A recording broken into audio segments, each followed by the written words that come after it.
Hello दोस्तों, मैं हूँ हिमानी और आज मैं आपके लिए एक और नई कहानी लेकर आई हूँ जिसका नाम है तोता और चने की दाल। तो सुनने के लिए तैयार हैं आप सब लोग? तो चलिए शुरुआत करते हैं। एक बार एक तोता शहर घूमने जा रहा था। उसे एक जगह खूंटे पर एक चना मिला। उसे देखकर तोता तुरंत उसे फोड़ने लगा। चने की एक दाल खूंटे में घुस गई और दूसरी को तोता खा गया। फंसी हुई दाल को निकलवाने के लिए तोता बढ़ई के पास गया। बढ़ई को बोला कि बढ़ई, तुम खूंटा चीर कर इसे दाल को निकाल दो। तो बढ़ई बोला, क्या मैं तुम्हारा चाकर हूँ जो दाल निकालूं? तो तोता राजा के पास गया और बोला, आप बढ़ई को सजा दें। तो राजा बोला, अरे मैं कोई तुम्हारा चाकर हूं जो बढ़ई को सजा दूं? फिर तोता रानी के पास गया और बोला, रानी, तुम राजा को छोड़ दो तो राजा बढ़ई से दाल निकालने के लिए कहेगा। तो रानी बोली, चल हट, तू भाग यहाँ से।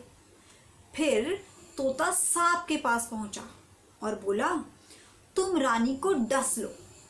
सांप बोला, भाग यहाँ से।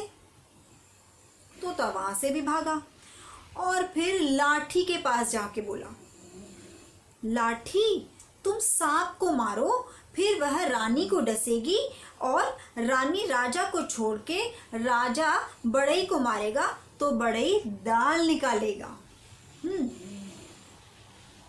फिर तब लाठी बोली, जा, भाग जा यहाँ से, मैं नहीं मानती।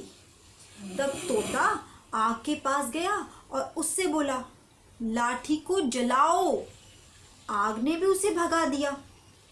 तब तोता पानी के पास गया और बोला, तुम आग बुझाओ। पानी ने भी तोते को भगा दिया। फिर तोता हाथी के पास गया और बोला, पानी को सोख लो।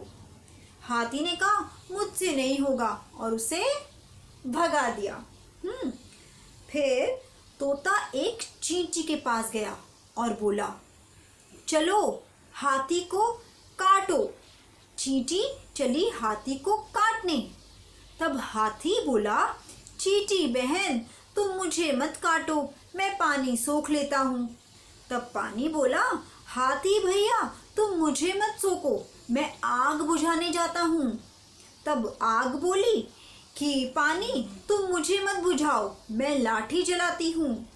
लाठी बोली, आग, तुम मुझे न जलाओ, मैं सांप मारने जाती हूँ। और सांप बोला, तुम मुझे मत मारो, मैं रानी को डसने जाता हूँ। रानी बोली, तुम मुझे न डसो, मैं राजा को छोड़ देती हूँ।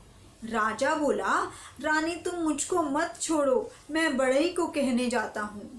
राजा ने बढ़ई से कहा, जाओ खूंटे को चीर कर दाल निकाल दो। बढ़ई ने खूंटा चीरा और दाल निकाल दी। तोता दाल खाकर शहर चला गया। कैसी लगी कहानी? अच्छी लगी ना? तो ऐसी ही और भी बहुत सारी मज़ेदार कहानियाँ सुनने के लिए आप लाइक करें, सब्सक्राइब करें एंड शेयर करें कनाडा टाइम्स को। Thank you.